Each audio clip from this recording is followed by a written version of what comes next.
Salah kebijakan pupuk merugikan negara 40 triliun rupiah per minggu. Hanya per minggu saja bisa merugikan negara sebesar 40 triliun rupiah. Bukan hanya miliar, tetapi ini triliun rupiah. Nah, kalau sebulan misalnya itu 4 minggu, berarti kan 160 triliun rupiah. Itu setiap bulan kalau satu bulannya 4 minggu. Nah, kalau satu tahunnya itu ada 52 minggu, berarti selama satu tahun bisa merugikan negara sebesar 2080 triliun rupiah. Luar biasa. Luar biasa Indonesia, Masya Allah. Kalau seandainya orangnya jujur-jujur, maka Indonesia itu Masya Allah, negeri yang diberkahi oleh Allah, negeri yang paling kaya raya sedunia. Nah, utang negara bisa lunas hanya selama 4 tahun saja. Mengapa? Karena utang negara per 30 April tahun 2024 itu sebesar 8.000 triliun, ya 338,43 triliun. Ya kurang lebih nggak sampai 9.000 triliun. Nah, sedangkan kalau salah kebijakan pupuk ini bisa merugikan negara, satu tahunnya itu bisa 2080 triliun. Nah, kalau 2000 kali 4 kan sudah 8.000 triliun. 8.000 triliun berarti kan hanya 4 tahun 5 tahun. Itu baru dari pupuk saja. Baru dari pupuk saja, belum yang dari sawit, belum yang dari Pertamina, belum yang dari gas, belum yang dari lain-lain. Indonesia itu Masya Allah kaya raya. Makanya sering kami katakan bahwa sebenarnya ini para pejabat-pejabat tinggi negara kita ini kalau orangnya jujur-jujur, takut kepada Allah Jalla Jalaluh, maka tidak ada rakyat Indonesia yang keluar negeri hanya menjadi TKW, TKI, pembantu rumah tangga. Nggak ada. Jadi kalau para pejabatnya ini sekali lagi jujur amanah, nggak ada rakyat Indonesia itu yang sampai kerja keluar negeri menjadi pembantu rumah tangga. Lawang negara kita itu kaya raya. Dan kami sudah menduganya sejak dahulu. Mengapa? Alhamdulillah, tahadduts bin nikmah, cerita pada nikmatnya Allah. Kami Al-Fakir Daul Ma'alim mulai tahun 2001 sampai 2016.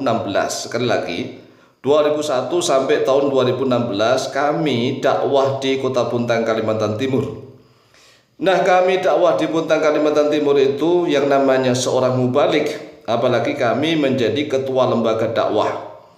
Kami menjadi ketua lembaga dakwah sehingga kami sering diundang oleh manajemen perusahaan. Manajemen perusahaan mulai dari perusahaan gas, di sana ada gas ya, PT Bada LNG.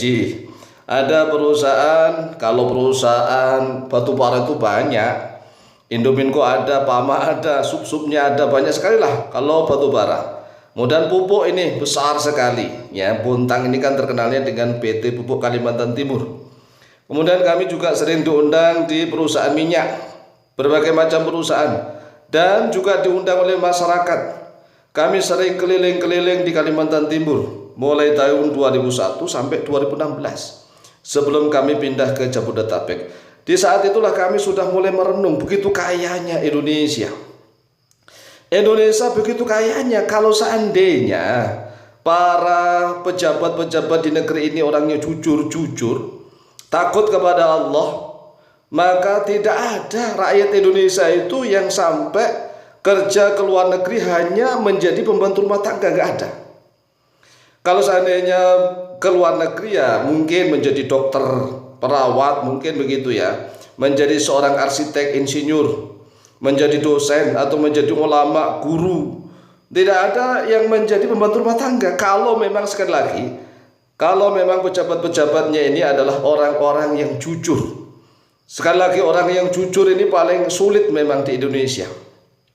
Oleh sebab itulah, tatkala kami sudah mulai pindah ya ke Jabodetabek, ini tugas khusus sebenarnya. Kemudian kami diminta oleh ya partai guru kami agar kami mencalonkan diri sebagai calon legislatif DPR RI, tetapi ya karena kami tidak suka sebenarnya kami tuh nggak bersuka politik, nggak suka sama sekali. Kalau kami dakwah ngaji, sukanya kan sarungan. Kami ini sukanya sarungan, yang nggak perlu, ya nggak begitu suka dengan yang formalitas itu masalahnya. Dan kami alhamdulillah di Jakarta itu ya, mohon maaf ya, ini saya buka sedikit. Kami di Jakarta itu mengurusi partai tinggalan guru kami. Nah, namanya ngurus partai berarti kan kepergaulannya ya para anggota DPR RI. Dan alhamdulillah beberapa perwira tinggi ya dari intelijen itu sudah beberapa kali akrab dengan kami, ngobrol-ngobrol tentang berbagai macam hal lah. Ini adalah anugerah dari Allah yang Allah berikan kepada kami sehingga kami memiliki banyak sekali informasi. Di samping itu kami juga sudah pengalaman di Kalimantan Timur yang negeri ini telah diberkahi oleh Allah Azza wa Jalla. Oleh sebab itulah kami selalu mengajak kepada seluruh rakyat Indonesia. Kami Al-Fakir Tama'alim mengajak ayo seluruh rakyat Indonesia melek politik. Siapapun rakyat Indonesia itu tidak bisa lepas dari politik. Mengapa? Kalau orang itu tidak mau terjun politik secara langsung, maka dia akan selalu menjadi korban kebijakan politik. Jadi pada dasarnya seluruh rakyat Indonesia itu adalah kena politik. Apakah dia pemain politik, ataukah dia menjadi korban politik? Oleh sebab itulah salah kebijakan masalah pupuk maka mampu merugikan negara 40 triliun rupiah per minggu. Ini adalah kata Menteri Pertanian Andi Amran Sulaiman, seorang pengusaha besar dari Sulawesi Selatan, dan beliau ini hebat orangnya. Kami kasih jempol nih. Beliau Andi Amran Sulaiman di channel YouTube merdeka.com.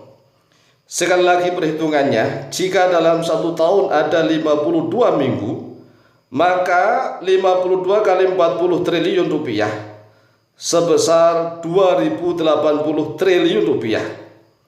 Utang negara bisa lunas selama 4 tahun saja. Karena utang negara sekitar ya kurang lebih 8.000 triliun, 338,43 triliun. Ini pada 30 April tahun 2024. Oleh sebab itulah mari teruskan perjuangan kita. Tuntutan kami sementara ini adalah bubarkan DPR RI. Bubarkan DPR RI. Revolusi. Harus revolusi damai. Bubarkan DPR RI. Dan nanti insya Allah negara akan menjadi terang benderang. Semoga negara kita menjadi baldatun thayyibatun wa rabbun ghafur. Amin, amin, amin, Allahumma amin.